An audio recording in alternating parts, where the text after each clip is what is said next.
It's been a good long while since we talked about Kaizuko Sentai Gokaiger on this channel, and I feel that's quite criminal because it's my favorite show of all time, and the cast members have made quite a few returns to the franchise that is Super Sentai since it wrapped up airing over 10 years ago now. And hey, I'm over 10 years on YouTube. That first video analysis about Gokaiger is well old at this point. The audio quality is not great, and I just kind of feel like revisiting and touching on all those little points where they've come back to the franchise and discussing what I think are some of the good ones and what I think are some of the not so good ones for you people here, because I mean, what else am I going to do? I'm trying to do weekly content now. I've got a lot of ideas for videos, and this just happens to be one of them. So let's talk about the appearances Gokaiger has made after Gokaiger. Also, like, if you end up enjoying this video, maybe like, comment, subscribe, ring the bell in order to enable notifications, pledge to my Patreon, and buy some merch and all that kind of stuff that YouTube demands I ask you for. So I suppose the best place to really start would be Superhero Taisen, since that came out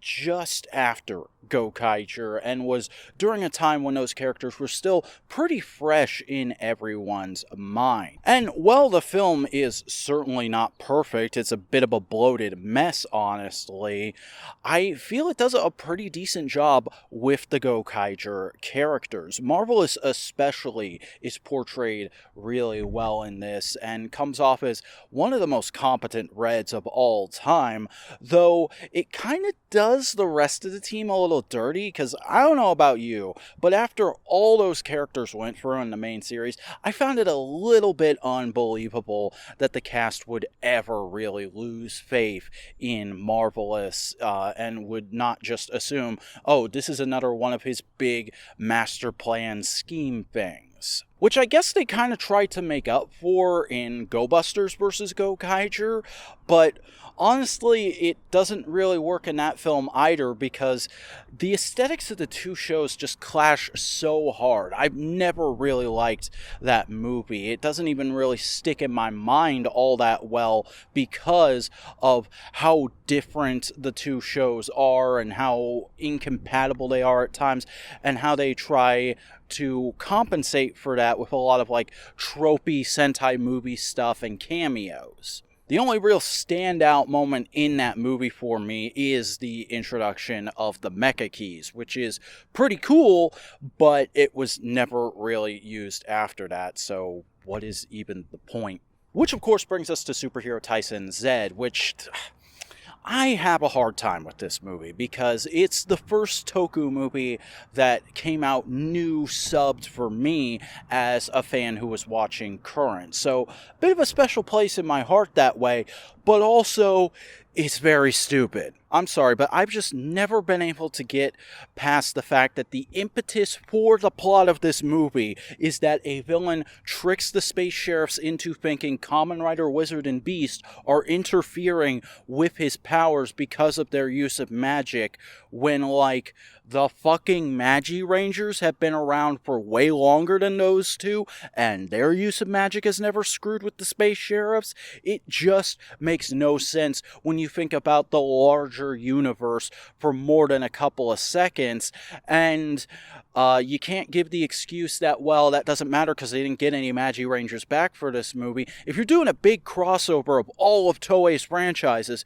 you have to take all of Toei's franchises into account, and I would think that the space sheriffs have enough of an intelligence network to look into that shit and go like, oh wait, there's other magic users out there and they don't mess up our powers, so what about these guys specifically would cause that? Is that even what's actually going on here? I don't know. Maybe let's investigate instead of just fucking attacking them out of nowhere. But there is a small saving grace to this movie, because I do really love the little scene right at the end where Guy sort of gives a torch passing to the newer heroes that are in this movie. It really feels like his character coming full circle. To the point where, honestly, if this had been the last time we ever saw a guy's actor on screen portraying the character, I'd have been fine with it. It was a perfectly good send-off for him to be a fanboy, ascend to the level of hero,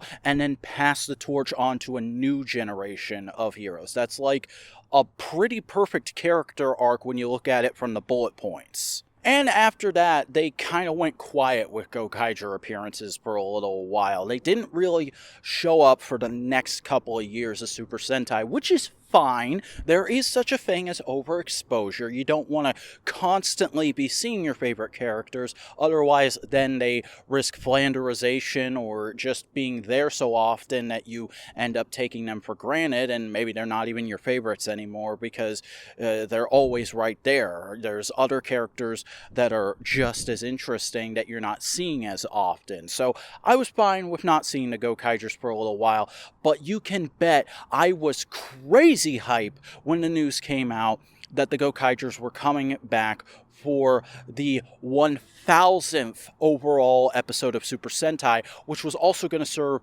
as a team-up with the current Sentai, Dobutsu Sentai Zyuohger, and the Super Sentai 40th anniversary special. Like, genuinely, I can still remember clear as day that news dropping as we were all on our way to Power Morphicon 5, and then being there on the first day showing set photos to Database Ranger on my phone while we were setting up for his panel. That was just such a huge period of hype for me. I don't think I've ever been as hyped for Sentai as I was in the lead up to the airing of those two episodes. And yeah, they kind of lived up to the hype, actually, because it's just the perfect example of what a team-up should be in my mind. You've got all the returning characters getting all these little moments to do the things you remember them doing from their original appearances, but they're also like giving this encouragement and affirmation to the new heroes while also challenging them to grow, and it feels like a definitive part of the new heroes' arc because they get a big power-up, there's a little bit of character motivation. It's the first time the Zyuohgers realize there are other Sentais out there, and it's also just a big fun bout of fan service when everyone gets together for that big team-up battle against a bunch of returning villains. And I loved it. I had so much fun, and getting to see all the Gokaigers again, even if it was only for such a brief period of time, and having the way they got the Ranger keys back actually being explained, oh man, that's more than I ever expect from a Toei team-up. So, frickin' top marks there. Those two episodes are episodes that I will go back and just randomly rewatch all the time, even though I haven't given Zyuohger a full rewatch since it finished airing, and I should probably honestly do that, because Zyuohger's really good. Check out Zyuohger if you haven't. And you know, I think Toei themselves probably agreed that that was a pretty great team-up, because the next time we would see the Gokaigers again was alongside one of the Zyuohgers in Super Sentai Strongest Battle, a 4-episode miniseries that aired in place of regular Sentai airings between Lupin Ranger vs. Pato Ranger and Ryu Soldier as kind of a transitional type thing. And I haven't checked out either of the series that bookend this miniseries yet, but I finally watched Strongest Battle just a few weeks ago to prepare for this video, because I'd been putting it off because I didn't want spoilers for Ryu Soldier or Lupat. And honestly, it is really damn good and stands on its own. It's a great example of what can happen when you take a format for one franchise that worked really well and port it over to another, because this is kind of just Koichi Sakamoto and the head writer of Gokaiger, who's written for Sentai for ages, getting together to do the Ultra Galaxy fight thing, but for Super Sentai. And it's a super fun little mini-series. Like, even if you don't know all these characters, or you dislike some of these characters, you're gonna have a good time, because each of them is written fairly competently in a way that complements all the others, and they each get a little moment to shine. Even Takaharu, one of my least favorite characters in all of tokusatsu, had some cool moments in here. He genuinely was more likable here than he was in his own show. And if I am saying that about Mr. I'm Fired Up, imagine how it makes me feel about Marvelous or Yamato or Kagura or freaking Decamaster getting a little episode. Oh man, great miniseries, with the only small drawback being that they made my main squeeze Luca a damsel in distress in order to give Marvelous motivation for the way he's acting in the show. I mean, she does get some badass stuff right in the last couple episodes to sort of redeem that they did that to her, and it's kind of justifiable given that Mao is such an in-demand voice actress these days. But it still sucks, and it felt like something that you wouldn't normally see with that character because she's normally portrayed as such a badass. And then we come to Ten Gokaiger, which I of course have talked about before, but you wouldn't know that if you haven't been subscribed to this channel for a while, because I deleted that video in a very stupid fit of wanting to streamline the channel, and now I don't have the original file anymore, so the video doesn't exist, and I might as well have never have talked about it in the first place.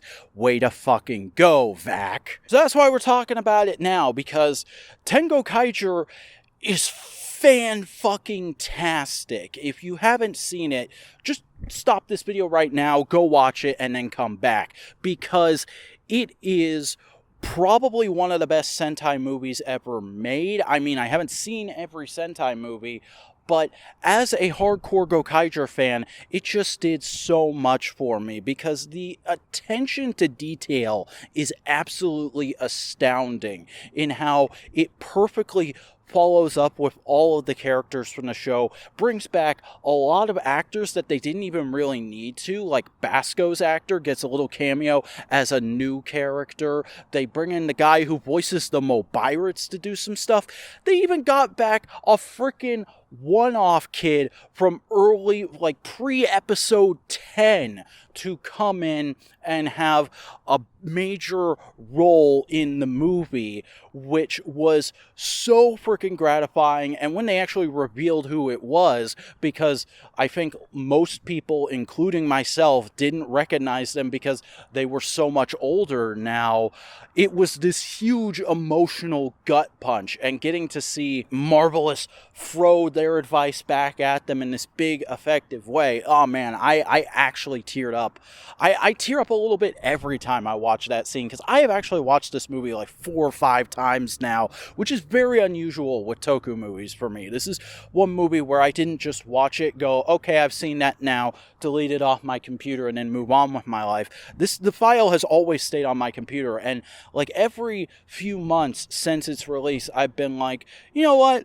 I have some extra time tonight. Why don't we pop some popcorn and just watch Ten Gokaiger again? Because it's incredibly fun too. There's some great action scenes, some really cool use of newer Sentai powers, because they do keep upping the Ranger Key arsenal as the Gokaiger appearances go on. And the movie is actually pretty funny too. There's some great little goofs and gags all along here. It feels as balanced as most of the original show did in both its dramatic and its comedic moments, which is what you really need if you're going to revisit Gokaiger, especially when you're also doing such a big thing of giving the team this big power-up that essentially nullifies their mecha, which I'm sure some people would complain about, and probably already have, but I actually thought it was really brilliantly done in the movie, having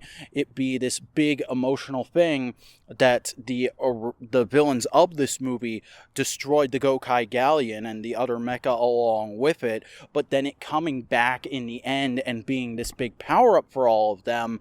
That felt really fun and earned, and like, yeah, it's a way to push a new toy, but it also kind of fit in with Gokaiger's original approach to mecha, which is mecha fights aren't actually that important. They're just a way to sell toys. So why don't we just breeze through them and get on with the episode? Have the bulk of the episode be the Ranger fighting. And that's one of the things that I always thought was like secretly brilliant about Gokaiger, but everybody thought was dumb as rocks. And so seeing this movie take the approach of, hey, Gokaiger's no longer the ongoing show, we don't need to promote the current mecha toy line, so let's just get rid of those things. Let's just make it so they have a more powerful way to fight on the ground now to defeat the villains in a big, flashy, showy way. And, oh man, I just realized, I literally just realized, let's make a show of it. Let's make this showy. That's a pun on being a showboat. Because they're pirates. That's why they're called the Showboat Pirates in the updated version of Superhero Getter. I didn't get that till just now.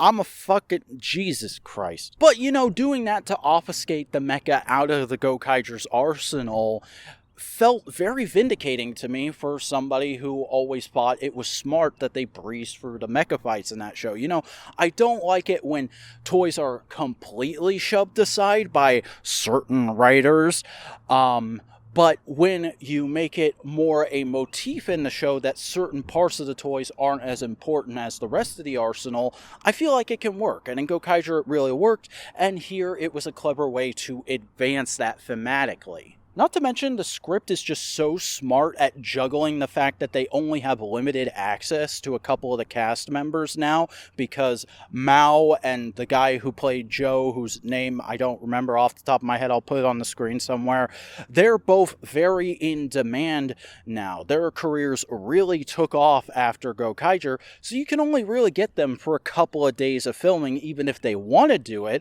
which they did, so you gotta kind of sprinkle their scenes throughout the movie. Just shoot them on a couple of sets and have those scenes take place throughout the movie, and the movie's fairly competent at doing that is what I'm trying to say here, but I'm also kind of rambling. So yeah, Ten Gokaiger's fan-fucking-tastic. I love it. I've already said all that, and you basically know how I feel now. I've said everything I have to say on it. I could say a little more. I could go into more detail, but I don't really need to. So why don't we just move on to the most recent Gokaiger appearance, Gokaiger versus 2Kaiser, which was a Toei Tokusatsu fan club special that was kind of like a little wrap-up, a little bow on the 45th anniversary series Kikai Sentai Zenkaiger, where we finally got to see 2Kaiser, a character very clearly inspired by the Gokaigers, meet a couple of them, and that was really fun and nice. It's a very short little thing.